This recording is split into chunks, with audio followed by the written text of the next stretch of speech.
ये वही योगी आदित्यनाथ है जिन्होंने कहा था कि किसी भी प्रकार की गुंडागर्दी इस उत्तर प्रदेश में नहीं चलने दूंगा, और अगर जो गुंडागर्दी करेगा उसे मिट्टी में मिला दूंगा। उसका उदाहरण देख लीजिए, आज क्या हुआ मुख्तार अंसारी के साथ में, आतिक अहमद के साथ में, मट्टी में मिला दिया भाई साहब, मट्टी में। कह रहे कि मुसलमानों पे जुर्म हो रहे हैं योगी जी। हाँ, मुसलमानों पे जुर्म तो इतने हो रहे हैं, केवल मुसलमान वो भोग देते हैं कि भारत तेरे टुकड़े होंगे, इंशाल्लाह इंशाल्लाह, उन पे जुर्म हो रहे हैं। वो देश में खाते हैं, हमारे लोगों का खाते हैं और हमारे लोगों की हत्या कर देते हैं। इनके पेट में इतना दर्द है कि हमसे ये कमाएंगे, थूका चाटा हमें खिलाएंगे। जब इनके यहाँ जूस पीने जाओ तो इंसानों का यूरिन भी हमें पिलाएंगे, उसके बाद भी अत्याचार इन्हीं पे हो रहे हैं। मैं एक आधा इंसान गलती कर देता है। गलती कितनी गलतियां करोगे?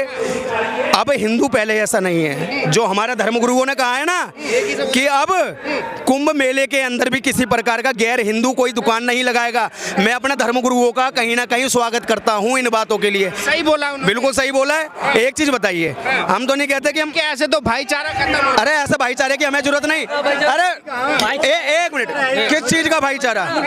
गाय को रोटी खिलाने वाला और गाय को रोटी के साथ खाने वाला कभी भाई भाई नहीं हो सकता। इस बात को अच्छे से समझ लेना, बिल्कुल अच्छे से समझ लेना इस बात को। और अगर मक्का मदीना के अंदर किसी हिंदुओं को दुकान की आज्ञा नहीं है तो कुंभ के मेले में भी किसी मुसलमान को किसी भी प्रकार की कोई आज्ञा नहीं होगी। इस बात को अच्छे से जान लें, इस बात को बहुत अच्छे से जान लें। बिल्कुल जैसे योगी जी ने बोला बटेंगे तो कटेंगे, उन्होंने बोला कि आप अपना हाल देखो, कश्मीर से आप भागे, आप वेस्ट बंगाल में देखो, पश्चिम बंगाल में देखो, आप म्यांमार में देखो, आसपास के जितने भी देश हैं सब में हिंदुओं का बुरा हाल है। लेकिन जो विपक्ष के नेता कह रहे भाई दूसरे देश के हिंदुओं से हमारा क्या लेना देना है? देखिए, लेना देना क्यों नहीं है भाई?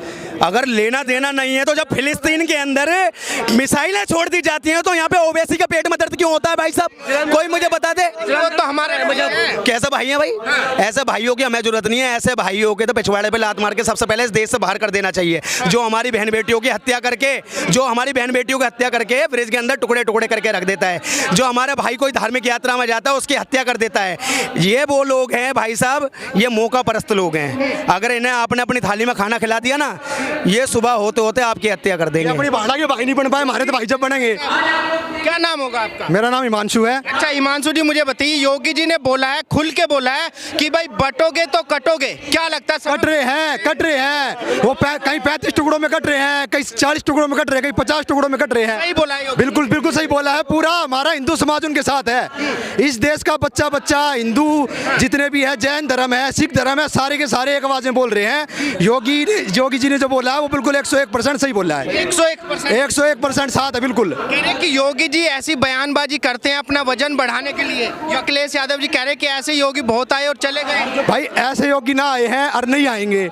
इन्होंने जो हमारी आत्मा को, भारत की आत्मा को जो जगा दिया ना, अब वो सोने वाली नहीं है, अब वो जग चुकी है। ना तो हम भाईचारे में यकीन करते हैं क्योंकि भाईचारा हमने निभा के देख लिया। हमने उनको भाई माना और उन्होंने सदा हमें चारा बनाया। चाहे भारत में देख लो, चाहे विदेशों में देख लो, चाहे कहीं देख लो। देखो किसकी बात कर रहे हो? अखिलेश यादव की? कौन वो नमाज कि ऐसे योगी तो बहुत आए और चले गए। अखिलेश यादव कौन है? वो समाजवादी पार्टी का नेता, टेढ़ी नाक वाला, समाजवादी ने नमाजवादी, क्योंकि उसका बाप कहता था कि मैं मुल्ला मुलायम हूँ, तो वो है नमाजवादी पार्टी। समाजवादी पार्टी वो होती है जो समाज की चिंता करे। जिन लोगों ने कभी समाज की चिंता नहीं करी, जिसने श्री कृष्ण जन्मभूमि के लिए कोई दो टूक बात भी नहीं करी, तो वो समाजवादी नहीं नमाजवादी पार्टी होती है। और ये वही टोटी चोर, वो टोटी चोर है। जब मुख्यमंत्री पद से हट गया था तो भाई साहब अपनी कोठी बंगले से टोटियां भी चोरी करके ले गया था। ये लोग हमें ना सिखाएं, क्योंकि इनकी सरकार में सिर्फ और सिर्फ कुछ हुआ तो वो सैपई के अंदर नचनियां नचवाने का काम करा था, इससे ज्यादा कुछ नहीं करा था। तो मैं बता दूं कि अगर अखिलेश यादव आप वाकई में समाज के लिए सोचने वाले नेता हो, आप वाकई में कह रहे हो कि ये वजन बढ़ाने के लिए योगी ऐसी बात करते हैं, तो बड़े मंच से एक बार जय श्री राम बोल के देते। खुला चैलेंज बोल रहा हूँ, अखिलेश यादव को जय श्री राम बोल के देख। नहीं बोलेंगे क्योंकि उनका ना राजनीति के साथ साथ ना धर्म का भी तुष्टीकरण हो चुका है।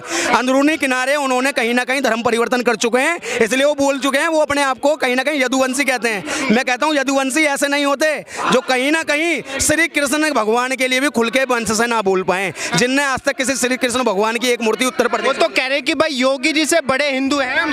हाँ बिल्कुल बड़े हिंदू हैं, इतने बड़े हिंदू हैं कि वो अपने आप को हिंदू ही नहीं मानते। उनकी धर्मपत्नी इतने बड़े हिंदू हैं कि उनकी धर्मपत्नी अपने मांग में सिंदूर तक नहीं भरती है। भाई साहब इतने बड़े हिंदू हैं, उनसे बड़े हिंदू तो कोई हो ही नहीं सकता।